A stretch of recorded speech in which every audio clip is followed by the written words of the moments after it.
Last वाली class में अभी तक देखो हम भूकंप पढ़ते हुए आ रहे थे और भूकंप में पढ़ते पढ़ते हमने लास्ट वाली क्लास में देखा था कि भारत में भूकंप के क्षेत्र देखे थे। फिर हमने देखा था कि BIS ने उसमें 4 जोन बांट रखे हैं, जोन 5, जोन 4, जोन 3, जोन 2, ये 4 जोन बांट रखे हैं। फिर हमने देखा था कि जोन 5 है जो उसमें बहुत अत्यधिक जोखिम वाला क्षेत्र है, वहाँ पे बहुत ज़्यादा तीव्र भूकंप आते हैं और 9 तीव्रता के भूकंप ने देखे और उससे अधिक भूकंप आते हैं। फिर ऐसे धीरे धीरे तीव्रता कम होती है और जोन के कम होते हैं पॉइंट हमने देखे थे। फिर बाद में लोकेट भी करके देखा था। तो अब ज़रा सा एक लास्ट टॉपिक और थोड़ा सा भूकंप के बारे में बचा है, वो ये है कि भूकंप को मतलब एक तरीके से ये आपदा है, प्राकृतिक आपदा है। तो इस आपदा का प्रबंधन, डिजास्टर मैनेजमेंट में हम थोड़ा सा वैसे टॉपिक ये पढ़ते हैं, लेकिन यहीं पे कवर कर लेना इसको। क्या है कि आपदा प्रबंधन का ही टॉपिक है एक तरीके से। तो आपदा प्रबंधन यानी कि हम जो पहले भूकंप आते थे, पहले भूकंप क्या था एक्चुअली, जैसे 2004 में जो बड़ी सुनामी आई थी, बहुत बड़ी सुनामी आई थी, तो 2004 से पहले हमारे पास कोई आपदा प्रबंधन की अच्छी तकनीक नहीं थी। आपदा आती थी, फिर हम उसके बाद में राहत कार्य पहुंचाते थे, वहाँ बचाव कार्य करते थे लोगों के लिए, और वहाँ पे लोगों के लिए जो भी भोजन है और उसकी जो भी मुआवजा है, जो भी वहाँ पे चोटिल व्यक्ति हैं, मृतकों की सूची है, वो सब बनाते थे कि कौन कौन लापता है, ये सब सूची वगैरह ऐसे करते थे। मतलब आपदा आने के बाद में हमें ऐसा पता नहीं चलता। लेकिन जब 2004 में बहुत बड़ी आपदा आई थी, तो उसके बाद में हमने ठीक से एक अपनी संस्था बनाई, ठीक है, डिजास्टर मैनेजमेंट बनाया। तो उसके बाद में अब हम ठीक से पहले एक आपदा प्रबंधन चक्र बना लिया हमने कि अब हम क्या करें, आपदा से आने से पहले भी तैयारी करके रखेंगे, आपदा के दौरान, आपदा के बाद भी, मतलब रिस्क मैनेजमेंट। पहले हम पहले क्या चलता था 2004 से पहले, राहत केंद्रित, कि भाई राहत दे देंगे, बाद में जब आपदा आ गई उसके बाद में आपको क्या क्या बचाव राहत के कार्य चाहिए वो सरकार प्रोवाइड करा देती थी। लेकिन अब क्या है, कोई भी आपदा, भूकंप है, ज्वालामुखी है, बाढ़ है, सुनामी है, इन सब आपदाओं से पहले भी हम तैयारी करके रखते हैं, और आपदा के दौरान भी हम क्या क्या, जब आपदा आ रही है तब हमें क्या क्या करना चाहिए, और आपदा जब आ जाती है, क्योंकि प्राकृतिक आना है, इनको आना निश्चित है, हम रोक नहीं सकते, तो हम एरिया तो इनके आने से पहले तैयारी करके रखें, और इनके आने के दौरान में, और जब आके चले जाएँ, अपनी तबाही मचा जाएँ, जो भी कुछ कर जाएँ, उसके बाद में हमें क्या क्या करना चाहिए वो हम पहले से तैयार कर रख सकते हैं। तो हमने पहले यहीं पे ये लिखा है कि 2005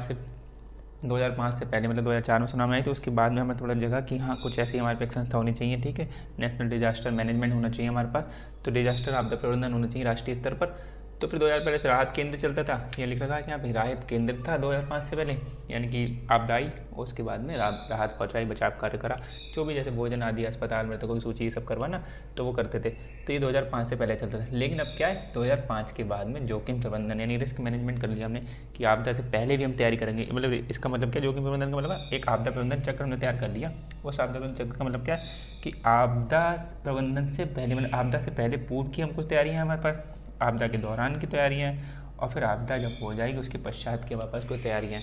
तो ये इसे बोलते हैं आपदा प्रबंधन चक्र। तो यही है कि अब हम ऐसे करके चलते हैं, तो अब सरकार ऐसे करके तैयारी कर रही थी, और सरकार ने अपनी NDMA की साइट पे, मतलब नेशनल डिजास्टर मैनेजमेंट अथॉरिटी, उसकी साइट पे बहुत तरह के जो जोखिम है, मतलब ये अर्थक्वेक हैं, ज्वालामुखीज़ हैं, सुनामीज़ हैं, इनके बारे में ठीक से सरकार ने दे रखा है, इंस्ट्रक्शन दे रखे हैं कि क्या क्या आपको करना चाहिए इनके आने से पहले, इनके आने के दौरान, और इनके आने के बाद, और आप कहाँ कहाँ हैं तो आपको क्या क्या करना चाहिए। अगर सेफ प्लेस में तो ऐसा करना चाहिए, यहाँ पे अगर आप जोखिम वाले क्षेत्र है तो भारत तक दूर जाना चाहिए, वहाँ पे ठीक ठाक इंस्ट्रक्शन लिख रखे हैं, और डिटेल में वहाँ पे पढ़ सकते हैं। लेकिन बाकी कोशिश मैंने ये करी कि जो भी ज़रूरी चीज़ें हैं वो यहाँ पर लिख दी गई हैं, समझा देंगे आपको। बाकी और डिटेलिंग में पढ़ना तो उसके बाद में साइड है NDMA की साइड, ये सर्च कर लेना, और इस साइट गवर्नमेंट साइट होती है उन पर विजिट भी करना चाहिए। NDMA साइट लिख लोगे तब भी आ जाएगी, मतलब नेशनल डिजास्टर मैनेजमेंट अथॉरिटी। तो अब हम इसका हमें सीधे से पढ़ना क्या है, पूर्व और दौरान और पश्चात। तो भूकंप से पूर्व यानी कि हम भूकंप पढ़ रहे हैं तो भूकंप के हिसाब से देखेंगे, मतलब आपदा प्रबंधन में ज्वालामुखी है, सुनामी है, बाढ़ है, इनके प्रभाव अलग अलग में है। तो आपदा प्रबंधन में हम थोड़ा सा और देख लेंगे, लेकिन अभी क्या भूकंप पढ़ रहे थे तो भूकंप के हिसाब से हम लेके चलते हैं, उसको सेंटर बना के चलते हैं। तो भूकंप पूर्व यानी कि भूकंप से पहले अब हम देखते हैं क्या क्या है। सुभेद्य का मतलब होता है एक्चुअली क्या है कि एक्चुअली ऐसा भी है कि जब भूकंप नहीं आने से पहले हमें क्या, भूकंप की जानकारियाँ भी नहीं है, बहुत सारे लोग शिक्षण प्रशिक्षण नहीं है, इतने सारे उन लोगों को आइडिया नहीं है, तो एक तरीके से थोड़ा लॉस ज़्यादा भी हो जाता है। लेकिन क्या है, सुभेद्य का मतलब होता है वल्नरेबिलिटी, मतलब बहुत कमजोर क्षेत्र। तो भूकंप से पहले हमें क्या क्या तैयारी रखनी चाहिए, पहले वो समझ लेते हैं कि सुभेद्य क्षेत्रों यानी कि इसकी मैपिंग करना, कि एक एरिया है जो भी, मतलब पूरे भारत में हमने तो कर ही रखा, BIS ने बना रखा ना, पूरे भारत में BIS ने बता रहे लोकेट कर रहे हैं, यहाँ यहाँ यहाँ ऐसे करके लोकेट कर रखे हैं, जोन 5 है, ये जोन 4 है। तो हम पहले से एक तो मैपिंग कर रखे हैं, ये तो हम लोग कर रखी है। लेकिन हमने उसमें भी लास्ट हमने क्या लिखा था, कल लास्ट में देखा था कि जो BIS ने मैपिंग कर रखी है ये अभी बदल भी सकती है भविष्य में। अभी तो ठीक है फिलहाल तो, लेकिन हमारे पास जो टेक्निक्स हैं, हमारे पास जो तकनीकियाँ हैं, हमारे पास जो उससे प्राप्त आंकड़े हैं वो भविष्य में बदल सकते हैं। हो सकता है भविष्य में हमारे पास और अच्छी तकनीक आ जाए कि हम बहुत सटीक आंकड़े बता पाएँ कि इस जगह पे इतने तीव्रता का भूकंप आएगा ही आएगा, या फिर इस जगह पे रहना ही नहीं चाहिए, ये कभी भी टेक्टोनिक प्लेट यहाँ पे खस सकती, कुछ भी हो सकता है। तो अभी हमारे पास जितनी टेक्नोलॉजी है उसके हिसाब से आपने बता रखा डेटा है हमारे पास, कल को हमारे पास टेक्नोलॉजी चेंज हो जाए तो ये फिर जो जोन बट रखें तो थोड़े जोन में मॉडिफिकेशन भी हो सकता है, मतलब बहुत ज़्यादा तितर बितर नहीं हो जाएंगे कि जम्मू कश्मीर को कल जोन आज 5 में पड़ रहा है तो जोन 4 में डाल दिया या जोन 2 में डाल दिया सीधे, ऐसा तो नहीं हो पाएगा। लेकिन हाँ, कुछ वेरिएशंस हो सकते हैं, कुछ चेंजेस हो सकते हैं भविष्य में, तो हमने वो भी देखा था। लेकिन ऐसी कोई मैपिंग कर रखना, तो हमने भूकंप पूर्व की एक तैयारी है, हमने मैपिंग कर रखी है कि भाई मैं देख रखा है ये वाले एरिया बहुत ज़्यादा वल्नरेबल है, बहुत ज़्यादा सुवेद हैं, तो इनको इनके हिसाब से यहाँ पे विकासात्मक गति वगैरह वगैरह होना चाहिए। तो यहाँ पर क्या एक तो मैपिंग कर रखी है, ठीक है। जोन के अनुसार, जोन वही हमने बात करें 5 4 3 2, उन जोन के अनुसार वहाँ पर विकासात्मक कार्य होने चाहिए। यानी कि अगर आपको वहाँ पे डेवलपमेंट करना है, अवसंरचनाओं का निर्माण करना है, तो वहाँ पे आपको वहाँ पर थोड़ा सोच समझ के करना चाहिए कि जोन 5 है, यहाँ पर जोन में ज़्यादा भूकंप आता है, तो ऐसे विकासात्मक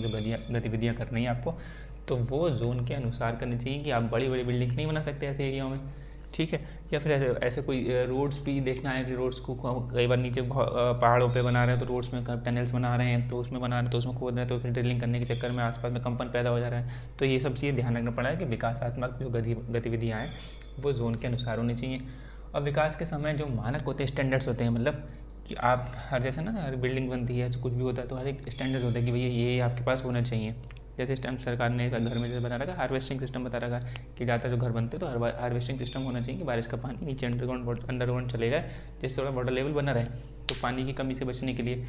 तो ये स्टैंडर्ड्स हैं, अलग कुछ लोग मेंटेन करते हैं, कुछ लोग मेंटेन नहीं करते हैं। तो ये स्टैंडर्ड्स जो भूकंप रोधी भी ऐसे स्टैंडर्ड्स कि भूकंप के बिल्डिंग्स में ध्यान रखना चाहिए कि जैसे बुर्ज खलीफा बना हुआ, कितना बड़ा बना हुआ है, तो वो जितना बड़ा बुर्ज खलीफा जो बना हुआ है तो उसमें भी भूकंप के रोधी जो मानक है, स्टैंडर्ड्स हैं, वो ध्यान में रखिएगा। कल को बहुत तेज़ हवा चली, कल को कल टेक्टोनिक प्लेट इतनी बड़ी आई, मतलब वो जो एरिया है वहाँ पे तो चलो अभी ऐसे भूकंपी गतिविधियाँ नहीं, मतलब मेजर नहीं करी गई है, मापी नहीं गई हैं। लेकिन क्या भविष्य में हो सकता है कि आसपास के क्षेत्रों में आए तो कंपन वहाँ तक पहुँच जाए। अब इतना बड़ा टॉल बिल्डिंग है तो उसमें थोड़ी बहुत स्थिरता बिगड़ सकती है उसकी, तो वो भूकंप रोधी मानकों को ध्यान में रख के बनाई गई होगी। और यहाँ पर भी ऐसा होना चाहिए, यहाँ पर भारत में भी करा था, लेकिन जो सब स्टैंडर्ड्स हैं वो धरे धरे रह जाते हैं, बिल्डिंग बनती चली जाती हैं। तो यहाँ पर क्या विकास के समय भूकंप रोधी मानकों का ध्यान रखना चाहिए। तो ये हमें एक तो ध्यान रखना चाहिए, भूकंप पूर्व पे हमें ध्यान रखना। पुरानी इमारतों में रेट्रोफिटिंग, यानी कि रेट्रोफिटिंग एक तरीके की तकनीक होती है कि जो आपकी पुरानी इमारतें हैं, बहुत पुरानी स्ट्रक्चर की बनी हुई हैं और आपकी तकनीकें आ गई हैं, उसके हिसाब से उसको पुरानी इमारतों को मरम्मत कर दो, ये रेट्रोफिटिंग का काम होता है। मतलब इसमें रेट्रोफिटिंग का मतलब यही है कि जो पुरानी इमारतें हैं जो ढलने वाली हैं, गिरने वाली हैं, तो उनको थोड़ी मरम्मत करके उसको ठीक ठाक कर दिया जाए। तो पुरानी इमारतों में पहली रेट्रोफिटिंग कर लो, पता चले भूकंप आए तो सबसे पहले यही गिरेंगी। और पुरानी इमारतें होती तो बड़े बड़े महल बने हुए हैं, बड़े बड़े राजा महाराजा को पुराने कुछ बने हुए, तो उनको ठीक ठाक से उनकी मरम्मत कर दी चाहिए, ताकि आने वाले समय में वो भूकंप के समय टिक पाएँ। अगर लग रहा है कि भई अब वो बिल्कुल बेकार हो चुकी है तो उसको गिरा के दूसरा बनाना चाहिए वहीं पे। शिक्षण प्रशिक्षण, जो आसपास के लोग हैं, समुदाय हैं, बस्ती है, उनमें जागरूकता रहनी चाहिए इस बात की कि हाँ भूकंप आएगा या कुछ होगा तो हमें बहुत ज़्यादा पैनिक नहीं करना चाहिए, इस पर किसी और की गलती नहीं। ऐसा होता है ना ब्लेमिंग, मतलब ऐसा तो बताना चाहिए मजाक के तौर पर, लेकिन किसी भी ब्लेम नहीं डालना चाहिए तुम्हारे चक्कर भूकंप आ गया। हालांकि ऐसा नहीं, लेकिन सरकार को लोग 2 दिन लगते तुरंत के तुरंत, सरकार कोई भी उस टाइम में हो, लेकिन सरकार को 2 दिन, सरकार की वजह सरकार ने ठीक से मेंटेन नहीं कर रखा, अगर कुछ भी ऐसे कह रखा। कुछ लोग अशिक्षित लोग कहते हैं, लेकिन ठीक से शिक्षण होगा, लोग शिक्षित होंगे, लोग इस बारे में जागरूकता होगी लोगों के अंदर कि भूकंप एक प्राकृतिक आपदा है, ये होती ही रहती है, आती रहती है, ये प्रकृति का एक अभिन्न अंग है, ये कंपन बने रहते हैं। कभी कंपन तेज आ गया तो वो हिल गए, आपने इतनी ऊंची बिल्डिंग बना रखी, आपने मानकों का ध्यान नहीं रखा तो वो आपका नुकसान हो गया। तो इसलिए आपको पे शिक्षण प्रशिक्षण होना चाहिए, लोगों में समुदाय में जानकारी होनी चाहिए कि ये प्राकृतिक आपदा है और ये बनी रहेगी, इसको हम हटा नहीं सकते, भूकंप को हम नहीं सकते, भूकंप को टाल सकते, क्योंकि टेक्टोनिक गतिविधियाँ होती रहती हैं।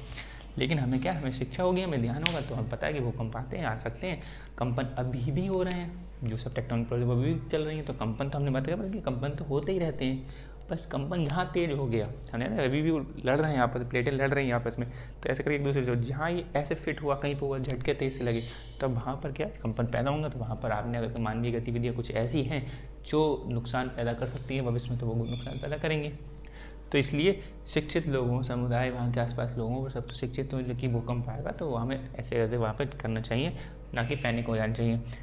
एक इमरजेंसी किट रेडी रखना चाहिए हमारे पास हमेशा, कोई इमरजेंसी जैसे फर्स्ट एड किट जैसे होती है, ठीक है, तो ऐसे ही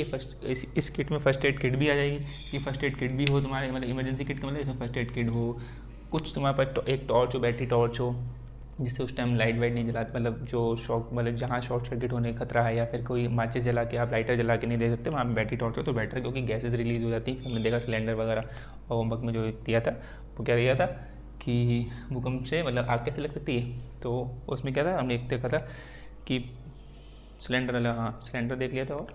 हमने देखा था कि मीथेन गैस की मात्रा और ऑक्सीजन की एक मात्रा, निश्चित मात्रा आग लग सकती है। तो एक आध वैसे जैसे पेट्रोल टैंक हैं या फिर वो जब वो सब गिर जाए उसकी वजह से आग लग जाए, तो ऐसे बहुत सारे आग लगने के रीजन्स हैं। तो वही ध्यान रखना पड़ेगा कि ऐसे गैसेज वगैरह रिलीज़ होती हैं, फिर जो CNG गैसेज वगैरह फिर आते हैं, ऐसे गैस स्टेशन हैं वहाँ पे गैसेज रिलीज़ होंगी तो फिर आग लग सकती है। तो ऐसे करके बहुत सारे आग लगने के कारण भूकंप आने के बाद तो इमरजेंसी किट रेडी हो जाएगी। तो उसमें एक बैटरी टॉर्च हो आपके पास ठीक ठाक शूज़ हो, मतलब स्टडी शूज़ बोलते हैं वो शूज़ हों, कुछ पैसे भी बता देते हैं कि आपके कैश वगैरह कलेक्ट कर लो, क्रेडिट कार्ड पर कलेक्ट करो, क्योंकि आगे वाले अगर वो भाई तब जब आगे कल को आपको बाहर काम में आएंगे। तो कैश, क्रेडिट कार्ड, ये सब इमरजेंसी किट में आपके पास रखे रहने चाहिए। थोड़ा cash, credit card, battery torch है, स्टडी शूज़ हैं आपके पास, और कुछ ऐसी वैसी फर्स्ट एड किट भी होनी चाहिए आपके पास इसी में, कि आसपास के लोग जो छोटे लोग हैं तो फटाफट उनकी थोड़ी मरम्मत कर दी जाके अस्पताल में जाकर पहुँच उनका ठीक से इलाज हो जाए।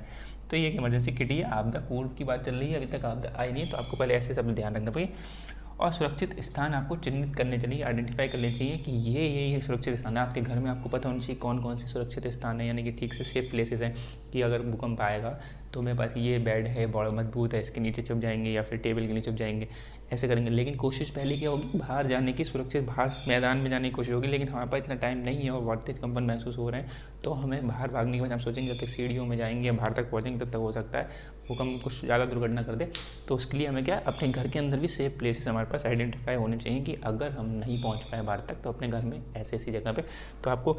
इंडोर और आउटडोर भी पता होना चाहिए। घर के बाहर भागें तो पता चले इधर उधर नहीं भाग जाके ऐसी बिल्डिंग के पास पहुंच गए जो गिरने वाली थी और कोलैप्स होने वाली थी और कमज़ोर थी, आपके घर से भी कमज़ोर थी वो। तो आपको बाहर भी और अंदर भी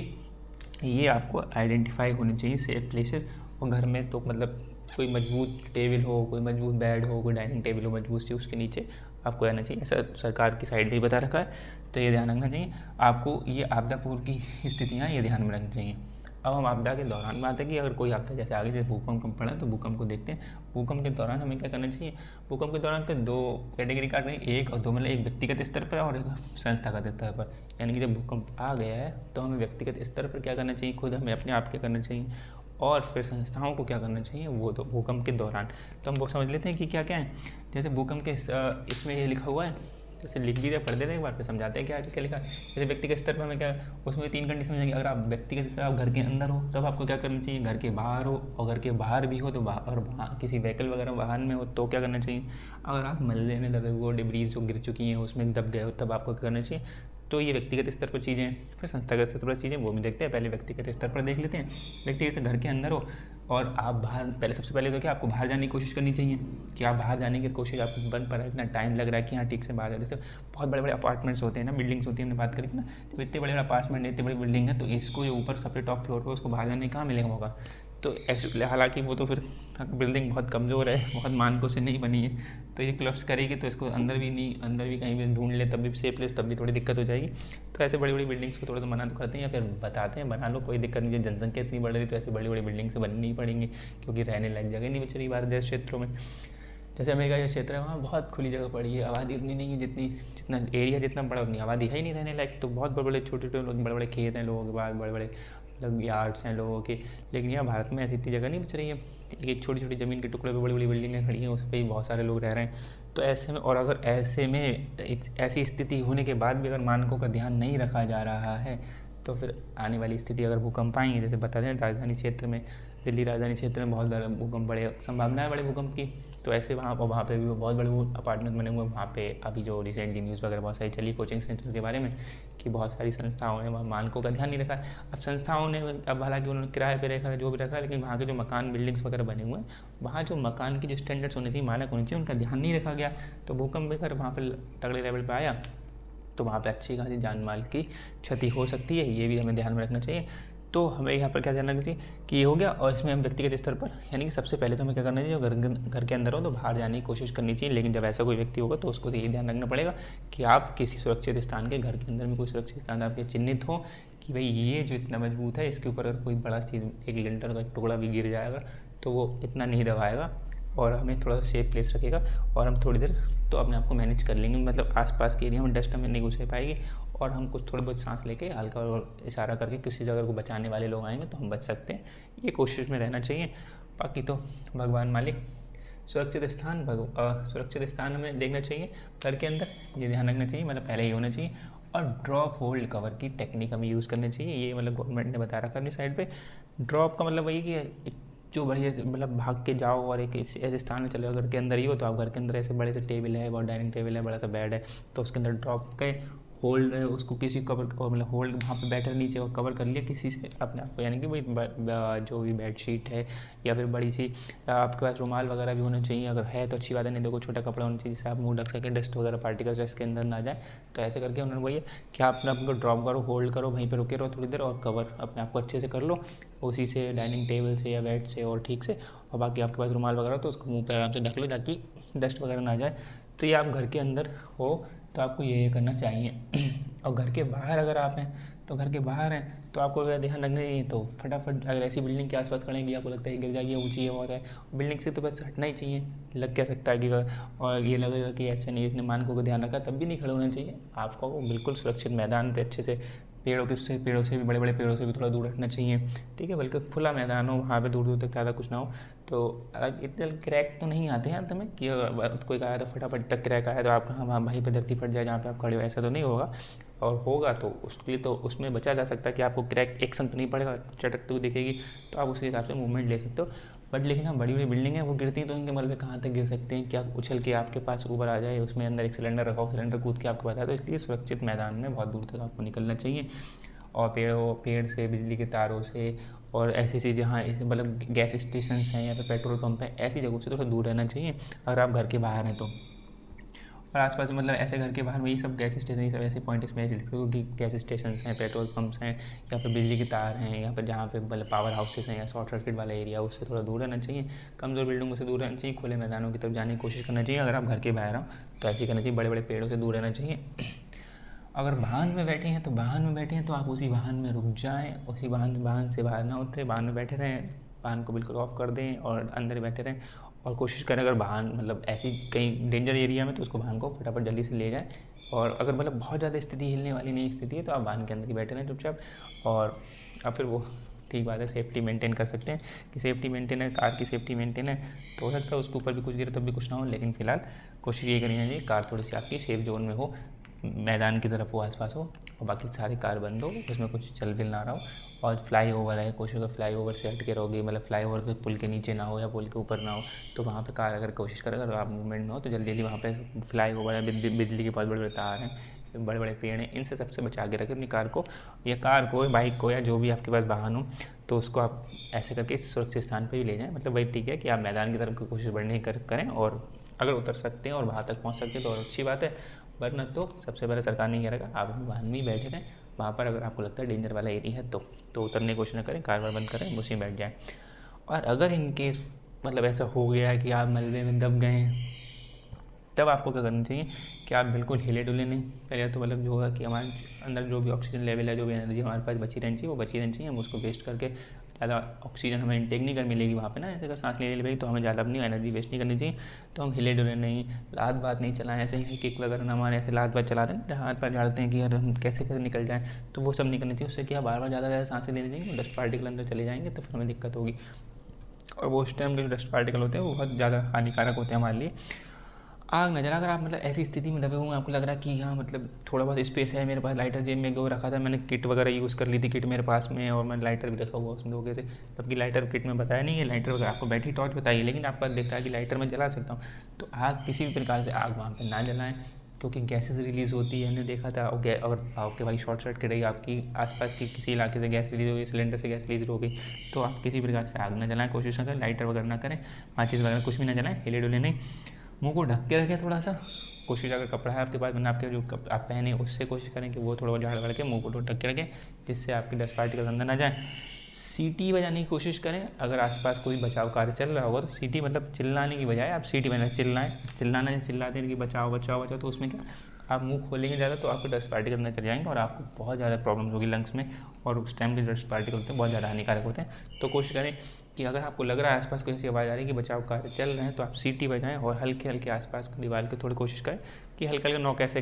नॉक करके देखें हल्का हल्का, जो इंसान उस पर थोड़ा इंडिकेट हो जाए वहाँ पे आपको बचा ले आके। ये आपको कोशिश अपने स्तर पर करनी चाहिए। वहाँ पर व्यक्तिगत स्तर पर यही कोशिश है। अगर आप मत में फंसे तो आपको थोड़ा ये ध्यान रखना, चिल्लाना तो बिल्कुल नहीं है। कि अगर हाँ लगता है कि मतलब इतना हम थोड़ा सा सर्वाइव कर सकते हैं, थोड़ा सा उस पर भी आ जाता है अपने ऊपर भी, कि आपको लगता है कि हम सर्वाइव कर सकते हैं, एक बार मैं चिल्ला दूँगा तो इतना नहीं घुस जाएगा, ठीक है, और लग रहा है कोई पास में ही है, सीटी नहीं निकल पा रही है, आपसे नहीं बच पा रही है, फिर तो फिर आपने फटाफट चिल्ला दिया तो आपने जल्दी बचा लिया, तो आपको जल्दी से फटाफट अस्पताल ले जाके कुछ आपको बचाने की कोशिश करी जाएगी। संस्थागत स्तर पर क्या है, संस्थागत स्तर पर हालांकि ये सब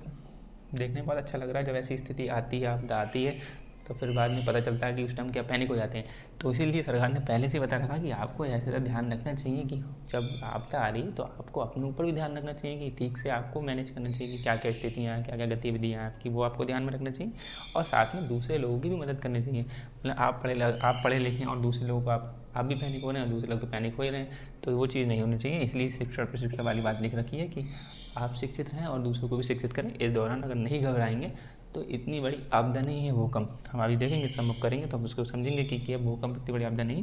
कि जितनी बड़ी और आपदाएँ हैं। तो यहाँ पर समझते पहले एंड तक पहुँचा, फिर समझते हैं क्या है ये भूकंप वाली बात। तो संस्थागत स्तर पर अभी क्या करना चाहिए, भूकंप के दौरान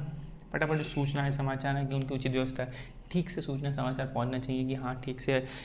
इसी जगह में भूकंप के ज़्यादा क्षेत्र हैं और मतलब इस जगह भूकंप आ चुकी हैं, वहाँ पर राहत एजेंसियाँ जो बचाव एजेंसी है वहाँ पर फटाफट पहुँचें। मतलब कम्युनिकेशन थोड़ा वहाँ पर बना होना चाहिए। कोशिश ये नहीं चाहिए कैसे न कैसे करके सूचना समाचार वगैरह पहुँचते रहना चाहिए एक दूसरे के पास। या यहाँ पर लापता की जैसे होता है कि दौरान मतलब कौन कौन कहाँ पर है, उसको कहाँ पर इंडिकेट, कौन सी एजेंसी का फटाफट कहाँ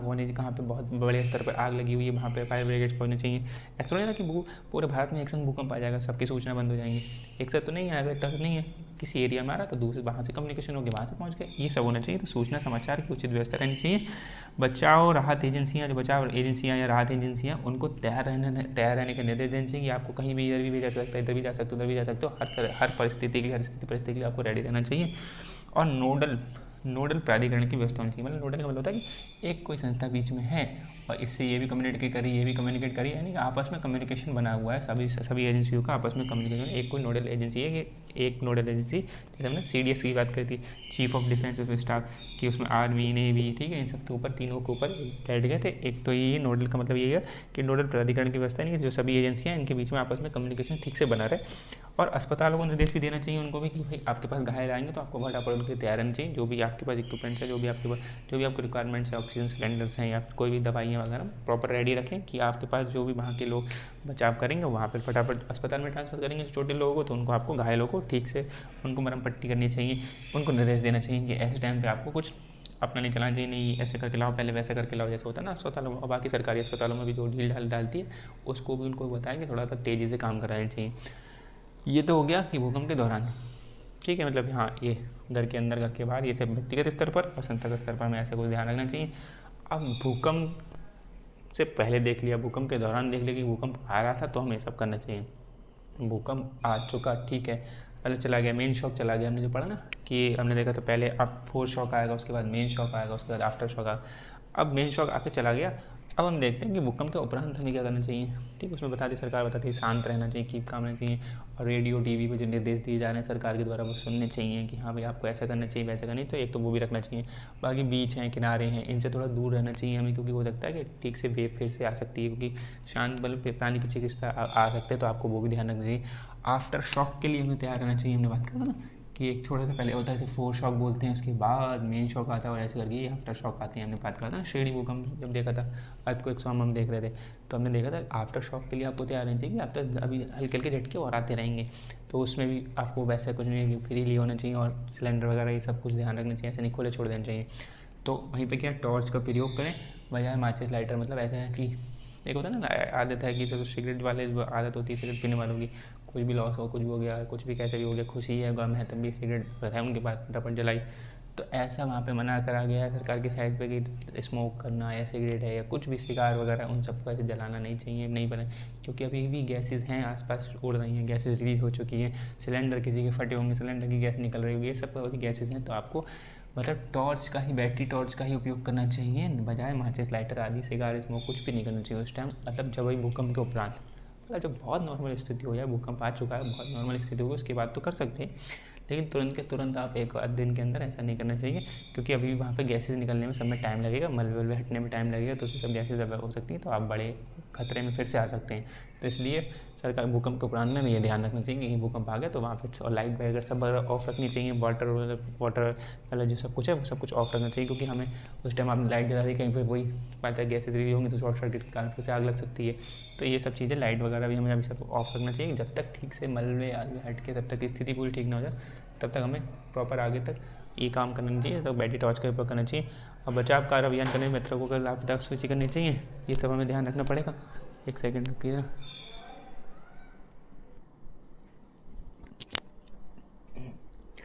हाँ, तो बीच में हमें अभी थोड़ा रुकना पड़ गया था, मतलब यहाँ पर देख रहे हैं कि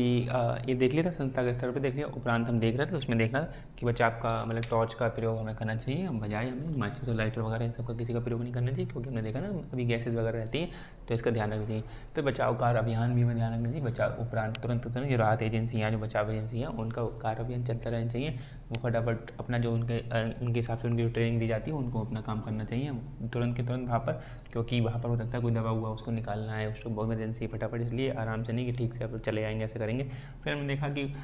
मृतकों की और लापता की सूची वगैरह बनानी चाहिए कि कितने लोग मारे गए हैं, कितने लोगों की हानि हुई है, उस टाइम लापता कौन कौन है, तो उसकी प्रॉपर सूची बन जाए, और कहीं पर बॉडीज़ वगैरह मिल रही है या फिर कोई अननोन पर्सन मिल रहा है जिसको आप नहीं जानते, तो एक स्थान बनाना चाहिए कि भैया लापता लोग आप यहाँ पर ढूंढ लें, और आपके नाम क्या है, आपका एड्रेस क्या है, तो वहाँ पर उन लोगों को वहाँ तक पहुँचाना चाहिए, या फिर लापता वाले लोग हैं उनको उनके परिवार से मिलाना चाहिए, ये सब काम करना चाहिए। और जब ये सब काम हो जाएगा, मतलब पहले सबसे प्रायोरिटीज़ पे ये सब काम रखना चाहिए, उसके बाद में कोशिश करनी चाहिए कि आपदा से पहले, यानी कि अब तो आपदा आ चुकी है, भूकंप आ चुका है, तो उससे पहले जैसी स्थिति थी अच्छी खासी जो संरचनाएँ बनी हुई थी, जो स्थितियाँ थी, आपदा पूर्व स्थिति बहाल करने का प्रयास करना चाहिए। उसमें क्या क्या करना चाहिए, जैसे कि एक तो पहले मलबा वलबा जो है सब वो सब गायब करना चाहिए, मलबा वलबा हटाना चाहिए आपको। फिर आपको क्या बिजली वगैरह, जो बिजली है, दूरसंचार की व्यवस्था है वो बहाल करनी चाहिए वहाँ पे, कि बिजली वगैरह वो सब कट गई होगी वहाँ पे, वो सब आपको तार वगैरह टूट गए होंगे, वो सब आपको ध्यान रखना चाहिए। दूरसंचार के कम्युनिकेशन वाला सिस्टम है वो आपको ठीक ठाक रखना चाहिए, फिर से कम्युनिकेशन आपस में जल्दी जल्दी बन जाए वहाँ उस वाले एरिया में, मतलब पूरे एरिया में भारत में और जगह पे तो है, लेकिन उस एरिया में कम्युनिकेशन भी ठप हो चुका होगा। फिर आपको क्या है कि जो मृतक हैं या फिर जो परिवारजन हैं जो लापता, जिनकी बहुत ज़्यादा दुर्घटनाएं हुई और उनकी आर्थिक स्थिति बहुत ज़्यादा डाउन है, तो सरकार को उस पर वहाँ पर मुआवजा वगैरह का भी ध्यान रखना चाहिए, और मरम्मत वगैरह जो बिल्डिंग्स ऐसी हैं जो जिनकी मरम्मत की जा सकती है मरम्मत करी जानी चाहिए, यानी कि पुरानी स्थिति बहाल करी जानी चाहिए, जैसी स्थिति थी आपदा पूर्व स्थिति बहाल करने का प्रयास करना चाहिए। ये आपदा के बाद की बात है ना। और एक काम ये भी रखना चाहिए जब आपदा के उपरांत कि भविष्य के लिए उचित कदम, यानी हम ठीक ठाक से अपने आप को वहाँ समीक्षा करें, वहाँ की स्थितियों को अवलोकन करें, ठीक ठाक से उसको देखें, और क्या करें कि भविष्य के लिए अगर भविष्य में ऐसी स्थिति आए तो अब क्या है कि अब दौरान हम अच्छे काम कर लें, अगर हमसे अच्छे काम नहीं हुए होंगे, ज़्यादा लॉस हो गया हो, ज़्यादा क्षति हो गई होगी, तो ज़्यादा क्षति के कारण अब हम भविष्य में अगर कुछ ऐसा हुआ तो अब क्या हम कम क्षति होने दें भविष्य में, और भविष्य में कम क्षति हो, उसके बाद में क्या अगर उसके उपरांत हमें पता चले आज जो स्थिति इस बार इतनी ज़्यादा बिगड़ गई थी, तो अब की बार जब भूकंप आगे जाए तो इतनी ज़्यादा स्थिति ना बिगड़े, कि अच्छे से मानकों का ध्यान रख लें, बिल्डिंग्स में रेट्रोफिटिंग हो सके, शिक्षण प्रशिक्षण ठीक से लोगों को मिल जाए, समुदाय को ठीक से मिल जाए, तो भूकंप जो इतना बड़ा नुकसान इस बार कर गया अगली बार ना करके जाए, तो भविष्य में ऐसा हमें ध्यान रखना चाहिए, ये सब ध्यान रखना चाहिए। तो ये सब जो आपदा प्रबंधन चक्र है हमने निपटा लिया। आपदा प्रबंधन इतना ही बात है कि पूर्व बात देख ली, दौरान देख ली, पश्चात देख ली। अब 2005 के बाद ये जोखिम प्रबंधन ये चलता है हर सुनामी में, बाढ़ में, ये सब में, तो सबके लिए हमने पहली तैयारी कर रखी है। और जब दौरान कोई सुनामी आने वाली होती है, कोई बड़ा बड़ा टाइफून आना चाहिए था, कोई बड़ा सा तूफान आना चाहिए, स्टॉर्म आता है, तो उसके लिए वहाँ पर दौरान की तैयारियाँ, उपरांत की तैयारियाँ कि हम उपरांत में फटाफट क्या करनी चाहिए, राहत एजेंसियाँ उसके लिए तैयार हैं, उनकी ट्रेनिंग अच्छी खासी चलती रहती है, उनको शिक्षण प्रशिक्षण मिलता रहता है कि उनको क्या करना चाहिए, उनका काम है, लेकिन हमें व्यक्तिगत स्तर पर हमें ध्यान रखना चाहिए, व्यक्तिगत स्तर पर हमें क्या करना चाहिए, ये संस्थाओं का काम है, संस्था अपने हिसाब से कर रही है, हमें ये चीज़ें ध्यान रखनी चाहिए। और ये आपदा प्रबंधन में हम अलग अलग जो आपदाएं हैं उनके हिसाब से देखेंगे, बाढ़ में, सुनामी में क्या क्या करना चाहिए वो सब देखेंगे। अब एक समझ वाली जो मैं बता रहा था कि समझ में अगर देखें तो जो भूकंप है वो इतना बड़ा कोई आपदा नहीं है, मतलब हमने जनसंख्या इतनी बढ़ रही है, औद्योगिकरण है, अनियोजित नगरीकरण हो रहा है, अलहरणीय विकासात्मक क्रियाएं हैं, मानवीय गतिविधियां, भूकंप, आकृतिक संरचना, वो जो भू आकृतिक संरचना ऐसी हमने बना रखी है, इसकी वजह से ज़्यादा वो परेशानी हो जाती है। तो मतलब इतना बड़ा है नहीं, लेकिन ये जो हमने ऐसे बना रखा है इसकी वजह से थोड़ा ज़्यादा हमें नुकसान झेलने को पड़ता है। हमने देखा ना कि हम संरचनाएं ऐसी बना रहे हैं, ठीक ठाक से नहीं, मानवीय गतिविधियाँ ऐसी हैं, तो इस वजह से ज़्यादा बड़ा और लॉस होता है। जो हमने देखा था मर्कली स्केल, जब पैमाना पढ़ा तो पैमाना देख रहे थे कि पैमाने नाप रहे हैं, विनाश तो पैमाना एक विनाश का पैमाना है अलग नापने का, तो विनाश उसकी वजह से अलग हो रहा है कि वो भूकंप आ रहा है, लेकिन विनाश इनकी वजह से हो जा रहा है। मतलब आपने एक भूकंप आया, प्लेट ऐसे हिली होगी, ठीक है, हिल गई और हिल के चली गई, लेकिन अब प्लेट खाली थी। अब यहाँ पे एक बिल्डिंग बनी हो तो पहली वाली स्थिति में क्या है, यानी इसमें खाली प्लेट हिली तो कम कम विनाश हुआ होगा, लेकिन अब बिल्डिंग बनी हो, ये गिर गई तो ज़्यादा विनाश कहलाएगा। और बिल्डिंग किसने बनाई, मानवीय गतिविधियों द्वारा बनी, हम लोगों ने बनाई, और हमने मानकों का ध्यान नहीं रखा गया। अगर इसमें मानकों का ध्यान नहीं रखा होगा तो ये बिल्डिंग गिरी तो विनाश ज़्यादा कहलाएगा, मतलब उतनी ही तीव्रता का भूकंप यहाँ पर आया, उतनी तीव्रता का भूकंप यहाँ पर आया, तो इसमें कम लॉस होगा। इसमें लॉस ही क्या होगा, इसमें कोई होगा नहीं, अगर नहीं तो लॉस ही नहीं होगा। एक दो लोग रह रहे होंगे नीचे, छोटे छोटे घर बने होंगे तो कोई दिक्कत नहीं है, लेकिन इतनी बड़ी बिल्डिंग गिरेगी और इसमें बहुत सारे लोग रह रहे होंगे अगर, तो और ज़्यादा लॉस काउंट होगा। मतलब एक बिल्डिंग बनी है, बिल्डिंग गिर जाए तो कोई दिक्कत नहीं है, एक बिल्डिंग में 300-500 लोग रह रहे हैं, वो गिर के सारे लोग मर जाएँ तो कितना बड़ा लॉस कहलाएगा। तो मानवीय गतिविधियाँ एक कारण ज़्यादा है क्षतिग्रस्त होने का, तो इसलिए हमें इन सब पे ज़्यादा ध्यान रखना चाहिए। तो भूकंप अपने आप में एक बहुत ज़्यादा आएगा तो बहुत ज़्यादा लॉस करके नहीं जाएगा, और वही जागरूकता हमें बनी रहनी चाहिए पूर्व से पहले, उससे पहले हमें तैयारी रखनी चाहिए। और सामुदायिक सहयोग आदि, शिक्षण प्रशिक्षण, ये सब कुछ हमें पहले से ही करके रखना चाहिए, ताकि भूकंप जो आएगा बहुत बड़ा हमें क्रिएट नहीं करेगा, इतनी ज़्यादा आपदा क्रिएट नहीं करेगा। और ये प्राकृतिक है संकट, ये आना ही है, आएगा और आते रहना है, कंपन महसूस होते रहते हैं, बस कभी कंपन ज़्यादा हो जाता है तो वो भूकंप की स्थिति बन जाती है। और भूकंप तो लगा, ये भूकंप नाम है भूकंप, वो तो बना ही है, कंपन तो हो ही रहे, प्लेटें गतियाँ कर ही रही हैं, लेकिन आपने गतिविधियाँ ऐसी कर रखी है, इसकी वजह से थोड़ा ज़्यादा लॉसेज होता है। भूकंप के केस में ये है, सुनामी वगैरह में भी देखेंगे सुनामी वगैरह क्या चीज़ है, लेकिन सुनामी पढ़ना था हम लोगों को, सुनामी हम देखेंगे सुनामी कैसे है, और सुनामी अलग है, ज्वार भाटा अलग है, हमने कल बात करी थी, तो ज्वार भाटा अलग है, सुनामी अलग है, दोनों चीज़ें हम पढ़ेंगे। और तूफान मोहर भी हमने समझा था, तूफान मोहर में खाली वो चक्र स्टॉर्म बनता है, स्टॉर्म सर्ज, वो भी देखेंगे क्या होता है। लेकिन ये भूकंप का केस हो गया, पूरा भूकंप ने समझ लिया हमने। ध्यान रखना, मतलब कहीं पर अगर लिखने वाली बात आती है तो लिखने में हमें थोड़ा समअप करने पे ये जरूर करना चाहिए, भूकंप एक प्राकृतिक आपदा भले ही ठीक है, और ये है, ये अभिन्न अंग है भूकंप का, लेकिन जितना विनाश हम सोचते हैं कि हो जाएगा भूकंप से, उतना है नहीं, कि हमारी गतिविधियाँ ऐसी हैं इसकी वजह से ज़्यादा विनाश है, बल्कि ऐसा नहीं है। अगर जागरूकता, पूर्व तैयारी और सामुदायिक सहयोग, शिक्षण प्रशिक्षण हम रखें ठीक से, तो भूकंप इतना बड़ा संकट नहीं है हमारे लिए। ठीक है, इतना रखते हैं, अब अगली क्लास में देखेंगे हम लोग।